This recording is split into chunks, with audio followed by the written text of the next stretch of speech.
Hey, it's Coach Rob King here. Let's talk about something that is often neglected in the deadlift, but usually causes more injuries and more problems in the deadlift than the actual lift itself. And that is lowering the deadlift or having the deadlift go back from the hips at the lockout to the floor, all right? Oftentimes we spend so much time on our setup, improving our lift, that we neglect the important part of getting that weight back to the floor. This will cause more injuries in lower backs than anything. Most people in a deadlift, not all of them, but a very high percentage of them, will actually get hurt on the way down, not picking the weight up, okay? So I'm just gonna start with the broomstick here at the top of the deadlift. So you want to make sure that when you go to deadlift that you reverse engineer it and do the exact opposite of what you did when you were coming up with it. So if I'm locked out at the top and I've got my glutes squeezed, hips are in neutral, shoulders are back, chest up, all of this. Nice strong lockout at the top, okay?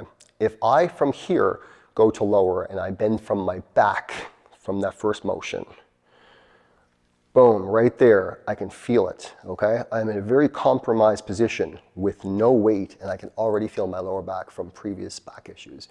Now, if you take a bad position and you put heavy load on top of that, you're asking for a problem, okay?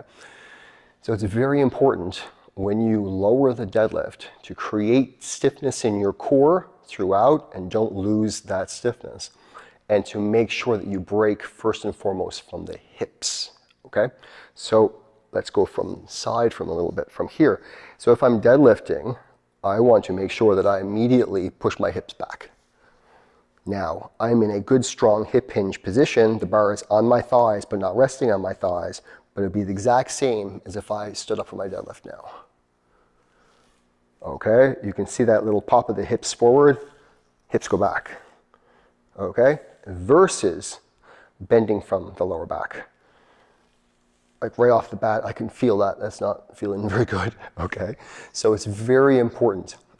When I teach students initially, usually at first, I will teach them to drop sometimes. Drop, if you can drop at your gym, drop it at the top. Once you've developed a bit of strength and you're able to control it very well, then you're able to lower it. Another good way to do it is to go lighter and to also practice just a lowering of 5 seconds with a very low weight to teach you proper mechanics on the way down, and also maintaining a good neutral spine throughout, keeping your tension, putting the weight where it should be, not into your lower back, okay? So let's just do a demonstration here of a sumo deadlift and a demonstration of a conventional deadlift of putting the bar back to the floor, all right?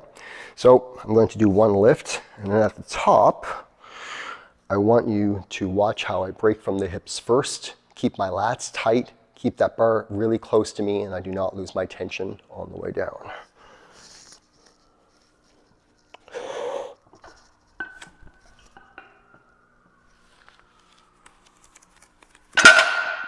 Okay, so as soon as I get to the top, my first motion is pushing the knees out, sitting the bum back.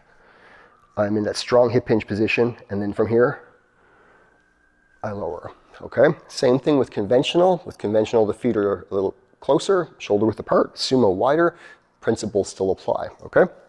So I'm going to do one deadlift, and then at the top of that deadlift, I'm going to reverse engineer it, pushing the hips back, clearing the hips out of the way, putting the weight back to my hamstrings and my glutes, and then lowering with control.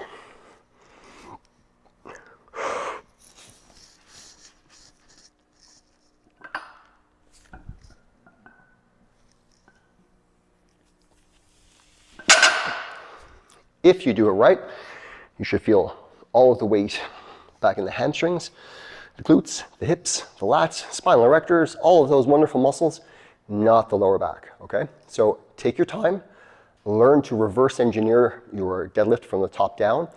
It's also a great way to build muscle, get stronger, and to keep your lower back strong and safe. Hope this helps. Cheers.